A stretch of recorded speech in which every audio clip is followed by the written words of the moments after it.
thank Moshe for his support and his belief in me, and I've been training a lot of the Kapap groups around the world. A mixture of Filipino martial arts, going with Jiu-Jitsu and with the Krav Maga mindset. I came from the tactical world. I always look for the fast and effective result. So that's where I implement my Filipino to be less artistic and more to the point. It's also biomechanically what we do. You give a 3-year-old child a stick and he will do this. We are just inclined to do it biomechanically. So we're gonna go 1-pound women against a 250-pound guy, and you're gonna take him out if you know what you're doing. So that's why I'm a big fan of knives. You can travel with them everywhere in your suitcase. In most countries it's legal to carry, and it's a very effective way. Every bad guy on the street knows how to cut and how to stab with a knife. Okay, we are using knives since childhood. Mankind is using knives for 500,000 years. As I said before, I'm training as if the guy is a skilled fighter, and as a skilled fighter, let's change position. I'm gonna attack you. So, no, just traditional. He does this, and this is what's gonna happen. I'm gonna parry, and even if he got me, I just gutted him. Okay, and Thai sucks in my book. Yes, sir. Okay, you are not helping your partner by trying to be easy on him, because it always also confuses him, because the attack is not to hit to him, the attack is someone. You're not going to have a finger or a hand in there, and you're already going to start the fight with one weapon less. I mean, your free hand is not going to be there for use anymore. So knife is always in front. The reason I do it all the time, is to pin him down so he won't be able to get away from me. Okay, because if I do this, he can get away, I'm gonna lose him. Okay, and I'll have to chase him, and I don't like to run anymore because I have a bad knee. So, doing this, so now, even if he wants, he doesn't get away. Yes, sir. Okay, if he moves, boom, you take him out. All right? Yes, sir. And then you also have a reference if you need to sweep him, low line. Even if I manage to put a bullet or two in him, I'm still have a good chance of being gutted. Okay? So, as I said, Thai sucks. If I pull out the gun, my first initial job is not to get hurt. Then I will inflict my damage on him. But I'm not going to exchange a lethal blow with a lethal blow, because then we're going to die next to each other, and not good in my book. So when he comes off a number 1 to me, this is what happens. Okay, what did I do? I just hit his flexors. When you hit the flexors, you see I'm just pushing his flexors, and it affects his grip. And another thing is, hold it. I'll try to get the knife out. There's no way. Now turn your wrist as much as possible. It's very easy to take the knife out. Because when your hand is bent, training the techniques are important, but not less important is training your brain. Okay? And when you train as if every time you do the drill, you are saving your life. You are fighting in order to get this fucker down. Because he just pulled a knife on me, and I'm going to take him out. Sure. Okay? So training the mind is very, very important. If you think with one punch you're going to take somebody out, I have a surprise for you. It doesn't work. I've been to hundreds of full contact fights. People are resilient. Even if you're strong and trained, you'll be surprised how much beating people can take. You all watch UFC, you can see it. People can take a lot of punishment. So make sure you make at least 3, 4, 5 times significant hits before you try to move for your disarms or whatever. If you won't get the knife in time in your hand, you're in trouble. So deployment is very, very important. You can be a really good sharpshooter if you don't know how to engage your gun pull it out of the holster and put it on target, then your sharpshooting skills are worthless in self-defense. If you put his hands there and I'm stabbing, fine too. I'm going to go through his hand and to his throat. But if he checked me, I can always roll and go back in. Attack. There's a lot of power there. Okay? And also when people defend themselves, it's easy to hook them and keep on going. Okay? So that's again one of the defenses. I don't like to put my hand there and leave it, because a skilled fighter or even instinctively that might happen. Because if I put two hands at the same time, or even if I'm empty-handed, two hands at the same time, two things can happen. One, two, he can get my back, and now I'm in trouble. And three, he slides down under me and cut me. So I never commit both hands at the same time. And I'm never 90 degrees to him. Always 45. So if he tries to come around, I can stop him. If he tries to come down, I can block him. Go on. Attack. Attack. Attack. Attack. Attack. Okay? Yes, sir. Yeah. Go for the eyes. Yes, sir. Some people, when they move in, they go for the chin. Fighters close their chin down. I'll go for the chin here, nothing's gonna happen. However, I'm gonna put my thumb in his eyes, and it's fine. Okay, so, as I take him down, first of all, if he's a really big, strong guy, you can use a leg sweep, or you can use the leg sweep. They both work. Okay? See, I was already disarmed.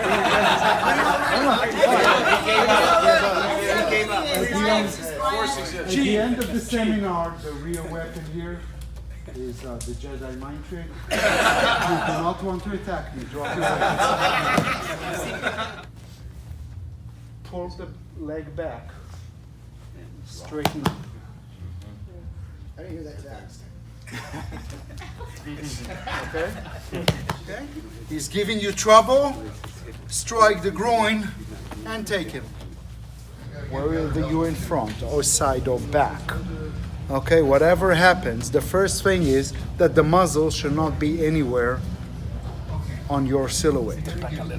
And whatever you do first is deflect before everything else. Yes, you need to get in control of the weapon, but if I control the weapon now when the muzzle is on me, the control is worth nothing. Well, they're saying move out of the way, but it's still. Overextending his arm. What if he instinctively bent his arm and I have some problems with breaking it? That's fine. What I'm going to do, I'm going to move in here and help him cut himself. And now I'm going to continue on a figure 4 and drop him down. Okay? If you do it fast and aggressively, you're going to dislocate his shoulder. Folded. He's got here a lot of rotation. Yes, sir. However, if it's a figure 4, much less.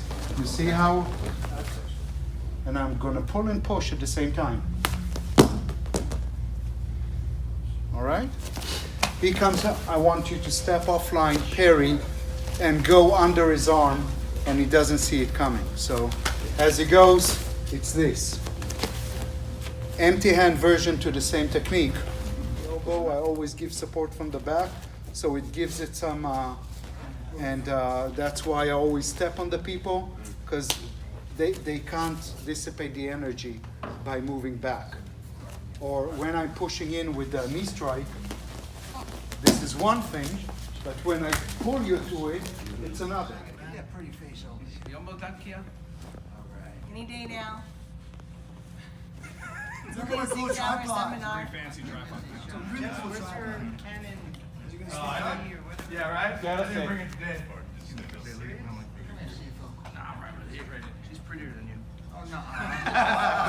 Let me get in there real quick. Close, but not, but I don't know. You know, lunch hour's kicking away here. Are you checking your pulse or something? Way too high-tech for You us.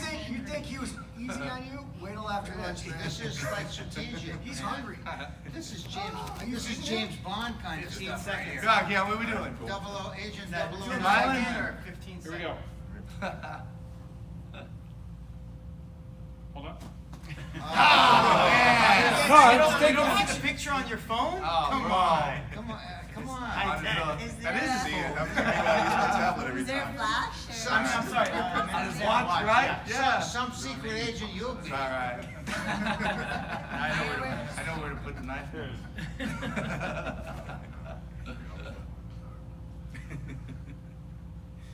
That's just it. There it is. There we go. Hey, smell it. That was fast, dude. Wait, let me put on. You're not that fast. That's Yeah, bro. If you could do it, anybody can do it, right? Goodbye now. There you go. Now he's taking his time. Come on, yo.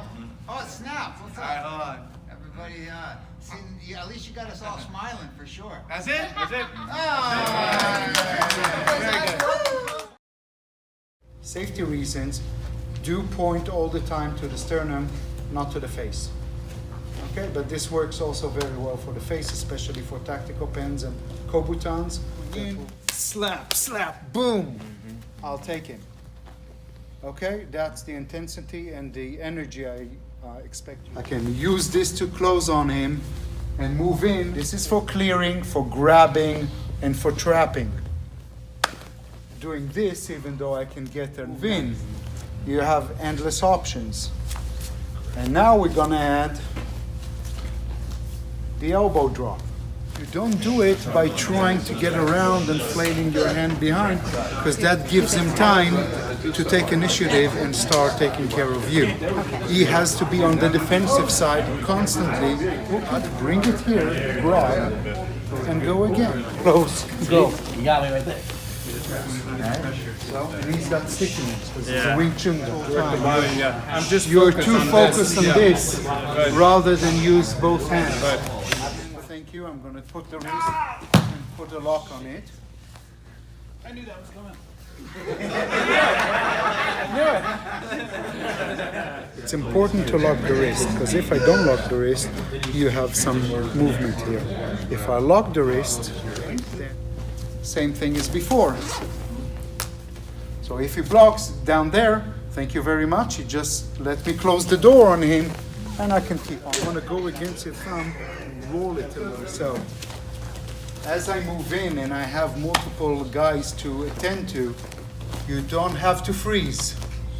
Whatever happens, you got ways to go. Everything is in your way. Get rid of, again, they grab the weapon. What you can do is, again, center lock and boom, boom, boom. Easily. It's what in Wing Chun they call listening hands. I'm gonna feel where he is at all time, using my forearm. Okay, he tries to go again. I'm waiting for it. Tries to go with reason or sewing machine. When they come, they just try and hit. So what the dog catcher is doing is actually when somebody is doing that, a lot of people are trying to get rid of the, and then I'm going to take him once. I fell or I got hit or whatever, and the guy has a knife, and I fell down. Now the problem is, wait for it. Problem is, a lot of people shows that to do this, try to stop him to get to you. However, your femorals are very vulnerable. And all he has to do is just lean forward down on the ground for me to get up and start running or engaging my weapon. Right here, you in fuckland. And you move and you're gonna grab something and Grab my head, pull down, and then look for the neck. or he's going for the side of his body. As far as I'm concerned, the weapon is coming out. So this is a trigger. I'll move. This is a trigger. I'll move. Okay? So he was kind enough to bring his hands up, ready for a fight, and I'm right here in my fighting stance. I don't want to fight. Do that. Okay, let's go. You know, it doesn't look good because for the cameras, I want to look as I'm the one who is. So doing this and doing that is exactly the same fighting position. However, for the cameras, I look much more submissive and trying to relax it, even though I'm ready to kick the shit out of this guy. Okay, it's a 1-2 motion. So even if he throws the kick, and if he's throwing a higher kick, even better. Because I'm gonna get his balls. Good, yes. And I have a lot of muscle there. So you go in and it's this. And I want to thank Moshe Galisko for letting me go for and teach his Kapap guys worldwide. So we have to give him thanks too. All right. Got it? Am I skinny? Yeah. In my skin. Your face is hidden. You in thinning black. We're trying, right? Oh, did we get yours, Kian? Did you get mine? Yeah. Look, I'll you want to see it if it Photoshop. looks all right? It's all good. No, it's all I'll good. make you look skinny. Come on, that's 3.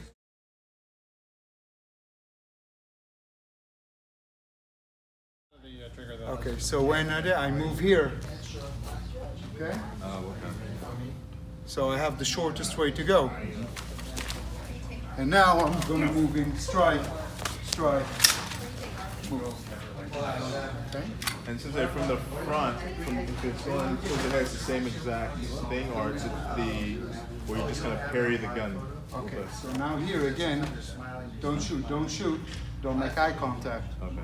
don't shoot. And again, what you want to do is deflect and go offline. Ah, okay. The first thing, again, go offline.